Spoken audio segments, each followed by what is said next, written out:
বাতিল হয়ে যাচ্ছে লক্ষ লক্ষ রেশন কার্ড। শুধুমাত্র এই 15টি কারণে প্রায় লক্ষ লক্ষ রেশন কার্ড ইতিমধ্যে বাতিল হয়ে গেছে। তো সেক্ষেত্রে আপনাদেরও রেশন কার্ডটি কিন্তু বাতিল হতে পারে যদি আপনিও এই 15টি কারণের মধ্যে, অথবা আপনার রেশন কার্ডও যদি এই 15টি কারণের মধ্যে পড়ে যায়, তাহলে সেক্ষেত্রে আপনাদের রেশন কার্ডটিও কিন্তু বাতিল হতে পারে। তো কোন কোন কারণে আপনাদের রেশন কার্ড বাতিল হতে পারে এবং সেক্ষেত্রে আপনাদের তাহলে এখন কি করণীয় রয়েছে সেটাই জানাবো, সেই জন্য ভিডিওটিকে সম্পূর্ণ দেখবেন। তবে তার পূর্বে আপনাদের কাছে কোন ক্যাটাগরির রেশন কার্ড রয়েছে অবশ্যই কমেন্ট বক্সে জানাতে একদমই ভুলবেন না। দেখুন, রেশন কার্ড সবাই রাখতে পারে অ্যাজ এ অ্যাড্রেস প্রুফ হিসাবে। অর্থাৎ রেশন কার্ড কিন্তু দু রকমের হয়, একটা হচ্ছে সাবসিডি যুক্ত রেশন কার্ড এবং একটি হচ্ছে সাবসিডি বিহীন রেশন কার্ড। তো সেক্ষেত্রে আপনি যদি সাবসিডি যুক্ত রেশন কার্ড রাখেন তাহলে সেক্ষেত্রে আপনাদের নামে সাবসিডি আসবে, আপনাদের নামে ফ্রিতে রেশনের সামগ্রী আসবে। কিন্তু আপনি যদি সাবসিডি ছাড়া রেশন কার্ড রাখেন তাহলে সেক্ষেত্রে সেই রেশন কার্ডটিকে আপনি শুধুমাত্র অ্যাড্রেস প্রুফ হিসাবে ইউজ করতে পারবেন। সেটা দিয়ে আপনি কোনো রেশন দোকানে গিয়ে আপনি স্বল্প মূল্যে কোনো মাল কিনতে পারবেন না, অথবা আপনি ফ্রিতে কোনো রেশন সামগ্রী পাবেন না।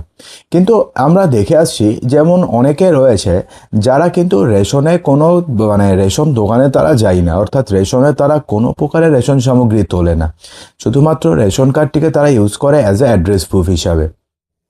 কিন্তু যেহেতু তাদের সাবসিডি যুক্ত রেশন কার্ড, সে কারণে তাদের নামে কিন্তু সাবসিডি সমস্ত কিছু চলে আসে। এবং কি হয়, সাবসিডিতে জিনিস আসার কারণে সেগুলো জিনিস তো আপনারা তোলেন না বা সেই লোকগুলো তো তোলে না। তো কি হয়, সেগুলোকে রেশন দোকানদার অথবা অন্য কেউ সেগুলোকে বাজারে বেশি দামে বিক্রি করে দেয়। তাহলে সেক্ষেত্রে কি হয়, এক্ষেত্রে গভর্নমেন্টের যে ফান্ড রয়েছে সেই ফান্ডের ভয়ঙ্কর অপচয় হয়। তো এবার যেন এই ধরনের ঘটনা না হয় এবং গভর্নমেন্ট ফান্ডের যেন কোনো প্রকারের অপচয় না হয়, সে কারণে এবার গ্রামাঞ্চলের ক্ষেত্রে এবং শহরাঞ্চলের ক্ষেত্রে রেশন কার্ড অর্থাৎ ফ্রিতে রেশন পাওয়ার জন্য বেশ কিছু যোগ্যমাত্রা এবার নির্ধারণ করে দিয়েছে রাজ্য সরকার এবং কেন্দ্র সরকার। অর্থাৎ সেই যোগ্যমাত্রা যদি আপনি পার করতে না পারেন বা সেই বর্ডার লাইন যদি আপনি পার করতে না পারেন, সেক্ষেত্রে আপনি রেশনে ফ্রিতে কোনো মাল পাবেন না। তাহলে প্রথমে আমরা জানবো যে শহরাঞ্চলের ক্ষেত্রে কী নিয়ম রয়েছে, তারপরে আমরা জানবো যে গ্রামাঞ্চলের ক্ষেত্রে এক্স্যাক্টলি কী নিয়ম রয়েছে।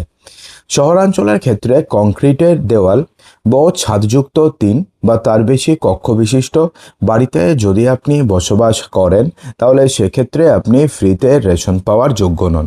ঠিক আছে, নিম্নলিখিত ভোগ্যপণ্যগুলির মধ্যে যে কোনো একটি যদি আপনাদের কাছে থাকে, কি কি পণ্য বলা হয়েছে?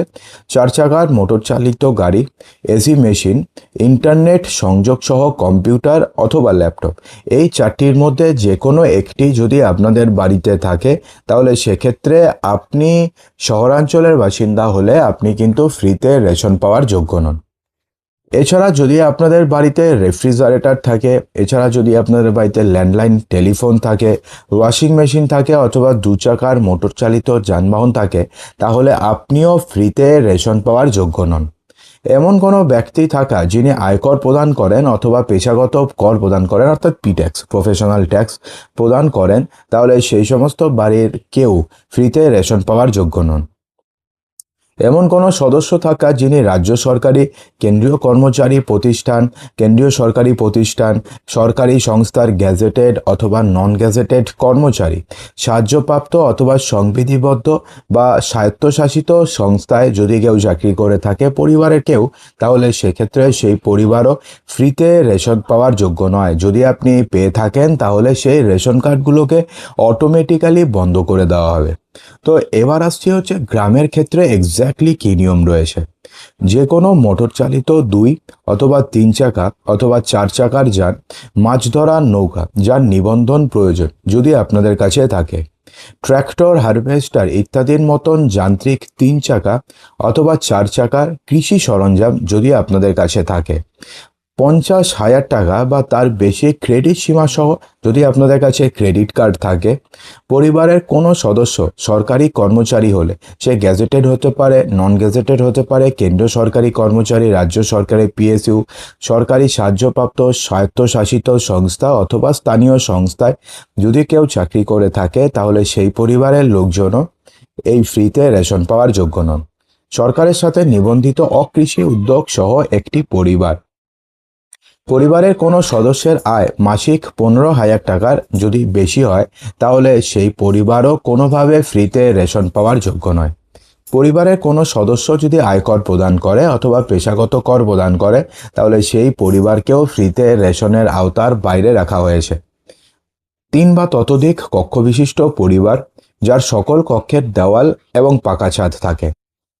একটি রেফ্রিজারেটরের মালিক হওয়া, নিজস্ব ল্যান্ডলাইন ফোন থাকা, কমপক্ষে একটি সেচ সরঞ্জাম সহ 2.5 একর বা তার বেশি সেচযোগ্য জমি থাকা, 2 বা ততোধিক ফসল মরশুমে সেচকৃত 5 একর অথবা তার বেশি জমি যদি আপনাদের কাছে থাকে তাহলে গ্রামাঞ্চলের ক্ষেত্রে আপনি ফ্রিতে রেশন পাওয়ার যোগ্য নন।